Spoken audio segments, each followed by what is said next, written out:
How's it going, guys? Welcome back to How to Invest in Commercial Real Estate. And today is a super cool show because we have a guest. It has been a minute since we have had a guest on the show. So we're just going to jump right in. Today we have Chris Larsen from Next Level Income out in Asheville, North Carolina. And he's done a bunch of really cool things, including apartment units, right? Which we don't do a lot of apartments. So I always love talking to apartment guys because we do a lot of retail and people love apartments because they equate it to single family homes. So let's just jump right in. Chris, tell us about yourself. Tell us kind of how you got started, and then we'll kind of go from there. Braden, thanks for that. Yeah, I appreciate it. And that's the cool thing about real estate is there's so many different areas. And I myself got started in the single family arena. I was in college. We were chatting before the show, bought my first property at the age of 21. And the reason I decided to get into real estate is because I wanted to get into real estate because I wanted financial independence. And the reason I wanted financial independence is because I'd gone to college to get an engineering degree, but really I went to college to race my bike. I wanted to become a professional cyclist. But in between my freshman and my sophomore years of college, my best friend passed away. He was my training partner. He was my roommate. He was like a brother to me.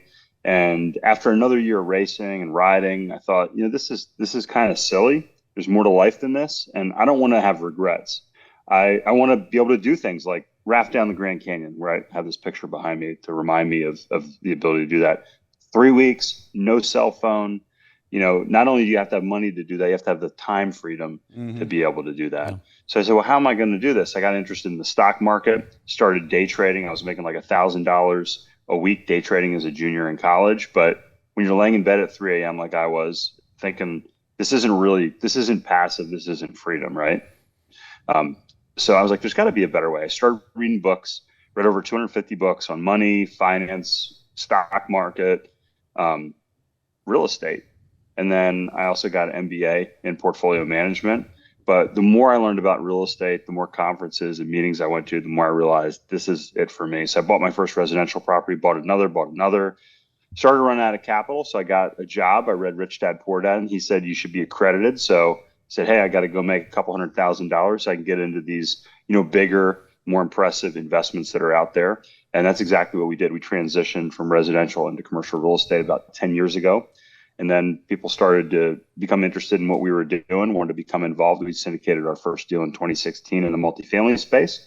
And since then, we've done about $1.5 billion in acquisitions across multifamily, self-storage, mobile home parks, as well as some different asset classes like hotels and car washes. Congrats, dude. $1.5 billion sounds awesome. $1.5 billion in 7 years? Yeah, or 10 or whatever it was, but amazing. That's cool. I was looking at some of these assets. I mean, The some of first these are few were huge. slow. So yeah, 7's about right. Yeah. I saw one on your website though. It's like 350 units somewhere in Florida. That's like $100 million. I mean, that's a big asset to take down.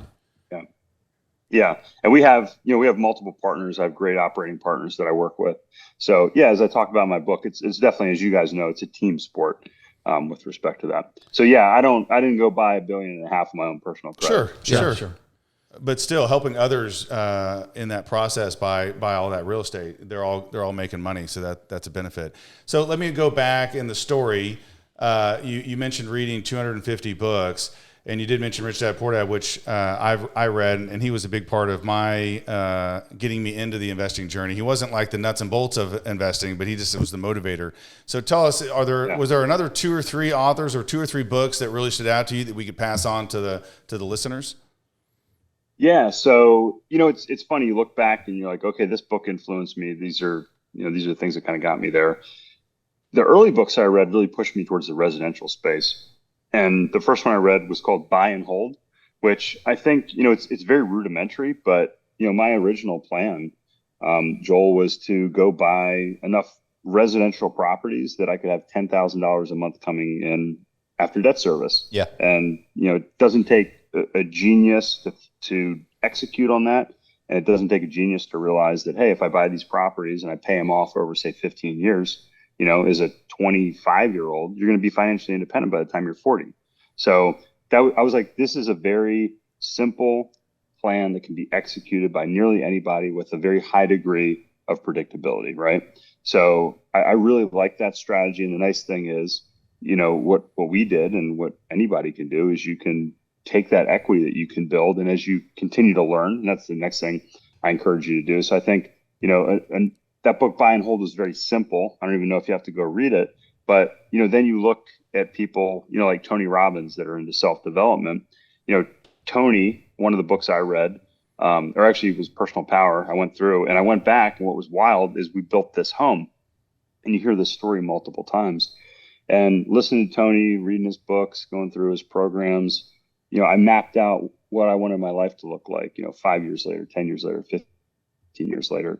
And that mindset is, to me, as important, that constantly learning mindset as the execution part. Because what I did was I wrote down like things that I wanted.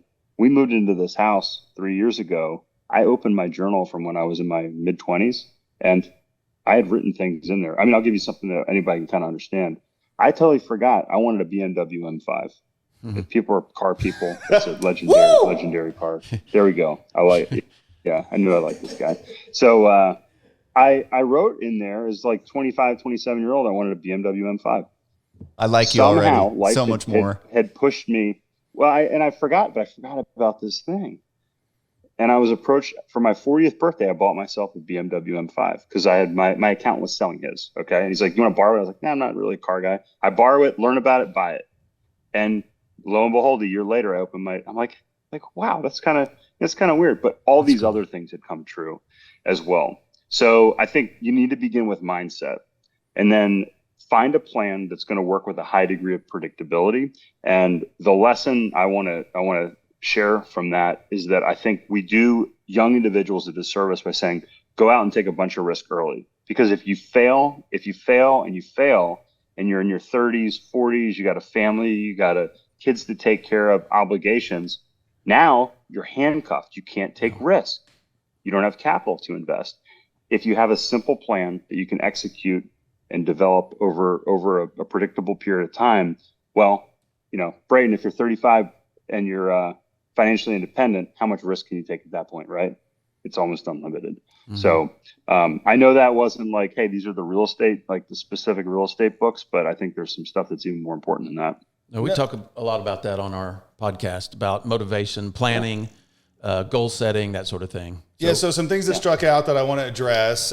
First of all, it's very interesting that you had this plan to buy single family homes. It's so interesting because I had a really similar plan. I bought my first house and I was cash flowing like $250 a month, and I bought another one and it was another $250 a month. I'm like, okay, that's $500. Yeah. How many houses does it take for me to quit my job? It was simple. And we don't necessarily recommend that people go about it that way now, because we think there's a little bit better avenue and a quicker avenue.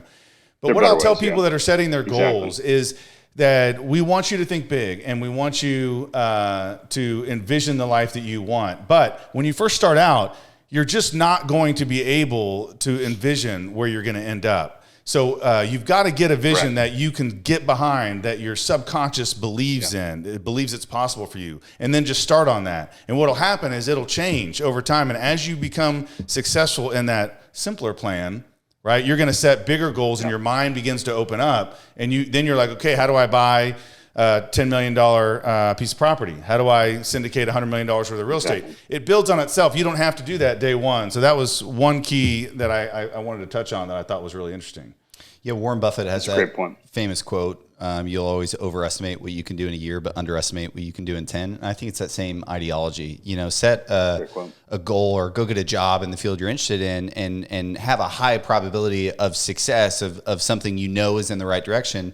And then these opportunities are going to constantly present themselves, like your opportunity to go in commercial. So I guess break down that defining point where you were, in this buy and hold strategy, this very predictable, I can buy houses, it's the United States, they'll appreciate, I'll get rent and free cash flow, to maybe we need to think bigger, maybe there's commercial. Tell us about that shift. Yeah, absolutely. And by the way, like all these things we're talking about, I talk about a lot of them in my book, which I'm happy to share if you're listening today, before we wrap up. So don't let me forget that, gentleman. But yeah, Braden. So I had I talked about losing my best friend during college, and as life goes on, you have certain defining moments that happen. And I'd gotten into my career. I started a medical device I started down medical device career path because I was like, hey, you're basically running your own business. There's a lot of upside when it comes to income. And I was fortunate that after several years had a successful business. I was at those income levels and net worth levels that I was accredited. But what happened was I'd had my head down for about 5 years in the pursuit of my business growth. Had two boys. They're now 11 and 13. Got married. And then my mom passed away. And the year after my mom passed away, we'd sent my younger son to daycare. So both my boys were in daycare. My wife's an architect, and she goes back to work full time for someone else. So she goes to work. Well, I'm sorry. She goes to work part time. We pay taxes. We pay daycare. And guess what we're left over with? Right down at the end of the year, going through taxes, negative $11,000 is what we netted by her working and paying taxes and paying daycare. I'll never forget. I showed her the number, and I was like, "This is like what we made last year with you working versus staying home." And she's like, $11,000, and I said, "No. There's a negative sign in front of that." And she's like, "We lost a lot. Like it cost us money for me to work." And I was like, "Exactly." And I was like, I said, "Look, like, do you no?" She's gone to school more than I have, right? She's an architect. She has her undergrad. She's got her master's. She has her another year for her design project. She had spent 3 years getting her actual license after that, like, apprenticing. And I said, do you want to stay home? And she's like, no. And if you met my older son, you know why she said that. So we said, all right, there's got to be a better plan. So she went out on her own, and we were at a business coaching like mastermind together. And a gentleman we were talking to, I was saying, man, I'm going through my portfolio because I was kind of doing a life inventory at that point. And I was like, I'm getting about 7% return on my equity in my houses at that point, my residential houses. Then I'm paying tax because we were making a lot of money. So I'm making like 4% after tax cash flow. And I was like, this blows. So my wife goes to work. I'm talking to this guy, and he said, you should invest in multifamily properties. This is 10 years ago. And I was like, well, it's like, actually it was December 2012. And I was like, well, that's just like residential. He goes, well, there's some differences. Talk to my friend Chad, who does syndications. Lo and behold, a year later, I'm investing in multifamily real estate, and I'm getting twice the projected returns. Lo and behold, I got 4 times the actual returns in multifamily as a passive investor. So I'm like, okay, this is way better. Passive, better tax returns, 2x, 4 times higher returns. Like this is the way to go. So that was like 2013. Can we pause there for just a second? I just want to make sure that you were at a real estate mastermind. Somebody told you to talk to this guy, Chad. Chad seemed like he was doing apartment syndications at the time, and he pitched you what sounded like double-digit returns, but ended up delivering, like high teens or mid to high teens returns. And you're just a passive investor, and you just got introduced to Chad. Like that's a real thing. People have access to that. Yeah, we say it all the time, and that's guys. where I was like, yeah, get in the game, and you're one contact away from your life changing. So he went to the right spot where people were doing what he might want to do, and all he needed was to hear somebody that had the experience say, hey, you should do this, and here's how you're going to do it. And we've talked about that before. So many of the benefits that we've had in our lives is just trying it, right? Listening to people saying, hey, you can buy, multi-tenant retail, you can buy self-storage, and then you do it. So great story there. Keep going. No, that's exactly right. And then, from there, again, it's, we started bringing on investors in 2016. My original partner and I, we actually JV'd with that same group to buy our first project in Atlanta. It's a 100-unit apartment building down there. But yeah, Joel, you're exactly right. And that's why we have our coaching program. You don't necessarily, you can have the vision. We talked about the right mindset, the right vision. You don't necessarily know how to get there, but if you remain open-minded, if you have a growth mindset and you are seeking out the connections to do that, and you're in the right environment, people are going to come to you and present that. So, got involved as investors, and then my partner came to me and said, hey, I want to buy an apartment building. Do you want to be my partner? We're going to JV with a group we're already investing with. And we already had investors that were coming to us saying, hey, what are you doing? Can we do it too? So with Precision Equity, we had a lot of success in multifamily coming out of the recession, 2012 to say 2016, 18. We found it really got to be a little more difficult in the last 3 to 5 years just because prices were so high, and now interest rates are higher. Yep. Tell us a little bit about your thoughts, because we just kind of did a show on maybe the pending storm and how there's going to be some foreclosures in the market. Are you guys are you actively buying, or are you guys having a hard time getting those return profiles given the situation with interest rates and the high prices? And what's your strategy kind of currently with multifamily? Yeah, great question. And actually, the book I pulled out of my desk drawer here to share with you if you're listening today is called The Secret Life of Real Estate and Banking. And it talks about the real estate cycle. And what you just described, Joel, has happened all the way back into the 1850s when we started tracking real estate in this country, which is, credit expands, land prices go up, credit expands, rents go up, asset prices go up, interest rates go up. We typically see a couple 7-year cycles of growth, and we see a slowdown, which, that was around COVID this time. Last time it was around 9/11, which is, it's kind of remarkable to note that it's like exactly on the same 18.5-year cycle going back through history, and with some of these, panics and disasters that occur that accentuate, these economic slowdowns that we tend to remember.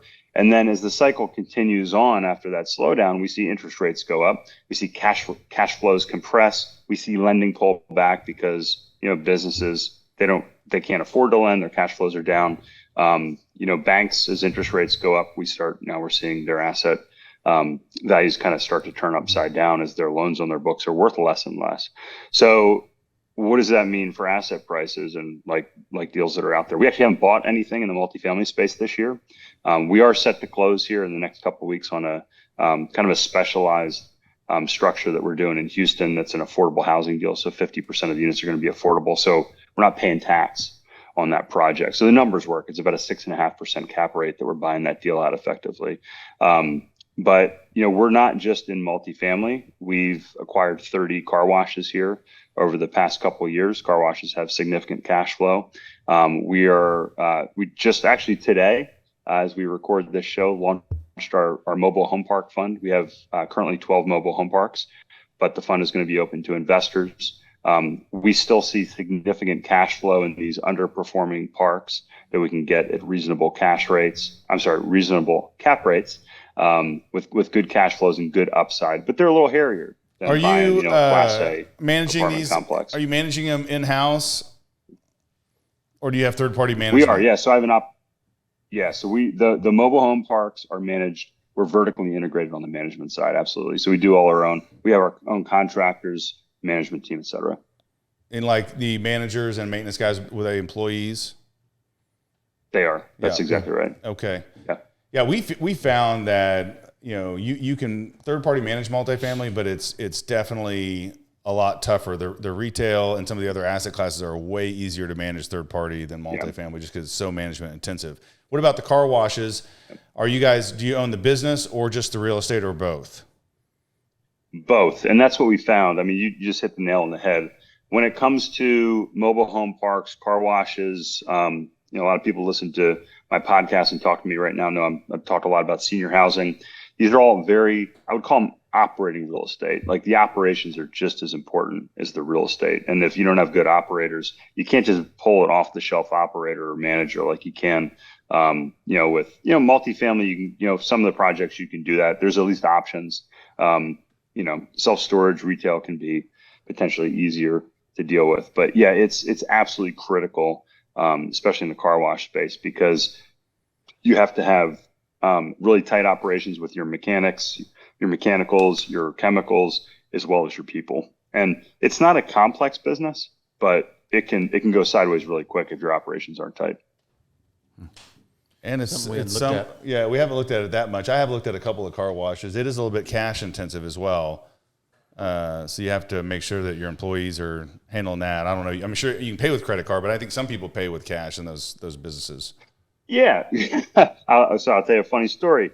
So we own a car wash here in Asheville, North Carolina. It's a smaller in-bay automatic. So the hat I'm wearing is Hurricane Express, which are express tunnels. So you have express tunnels, which, a lot of listeners probably go to. You have a membership, your car gets pulled through. It'll wash it in 3 to 5 minutes. The in-bay automatics, you park in it and a robot washes it. Like, we have 2 robots in ours that wash the cars. And then you have your self-service. Okay. So we buy this in-bay automatic. We've owned it for about a month. And I'll never forget, it's Halloween morning. It's like 4 a.m. And these three dudes in masks pull up with a white Jeep Grand Cherokee and knock the block with a sledgehammer off the bottom of the pedestal, knock the pedestal over, throw the machine with the cash and the coins in the back of their Jeep Cherokee and drive off, right? All in like 4 minutes. So the cops got there in 7 minutes. So they missed them. These geniuses, three of them, made off with, I think it was $1,400 after basically a 3-day weekend. Okay. So you split that three ways in a federal felony as well, which gets not divided, but equally meted out. That's not a good deal, right? Especially when you have, you got security cameras all over the place. So if you're going to be the cops don't think $1,400 by the way. I know the cops, by the way, don't think $1,400 is worth chasing around. But so yeah, it can be. We've since converted that to basically touchless. You can still pay with cash. Most people don't, but our model is largely based around membership. So we're doing monthly billings with respect to credit cards. Yeah. Nice. What else do we have? I think one of the things I was interested in is you kind of have a training or coaching to kind of help people get to six figures in passive income in commercial real estate. So let's try to end on that to give maybe some people your advice. They're sick of listening to our advice. What do you have for our listeners where they should focus? What should they focus on to get their passive income growing right now? Yeah, well, first off, let me give you something free if you're listening. Okay, so you can go to nextlevelincome.com, subscribe to our podcast. Don't forget to like and share this podcast right here. And thank you guys for having me on. For sure. But you can also get a free copy of our book, Next Level Income. Just click on the book link. And if you put your address in, my team will even send you a copy. And then, we have a course up. We're relaunching the course and our coaching program. And it's designed to help you, especially if you're a high income professional, get to 7 figures of passive income. And what I found, Joel, is that most people that are making good income and that aren't living way beyond their means can achieve financial independence through passive investing within about 7 years. So we'll teach you how to make more money, keep more of your money through tax strategies, legal strategies, ultimately how to grow your money. We have a great spreadsheet in there that'll teach you how to vet passive investments or just keep track of the investments that you already have. And if you go on the website and click the course, if you use the code Next Level, all caps, just save $500 off that course. Nice. Well, any other questions, guys? No, I just want to say congratulations on everything you built. I mean, that's a great story. I also wanted to note that when I was 26 or 27, I also wanted to buy an M5 and I did not write it down. I just went and bought it. That's even better. So guys, audience, Chris Larsen, Next Level Income, coming to you out of Asheville, North Carolina. He's got great courses. He's got books to read that'll give you for free. What was the password to get a discount? Next Level, all caps. Buying car washes, buying mobile home parks, multifamily, very well-rounded. So make sure to check out his website and his book and learn all you can from Chris Larsen. Chris, thank you for your time today. Yeah, absolutely. Thanks, Really appreciate it. Hope we can be in touch. Thanks for having me. Alrighty, guys. We will see you next week on how to invest in commercial real estate. Thanks. Thanks, guys.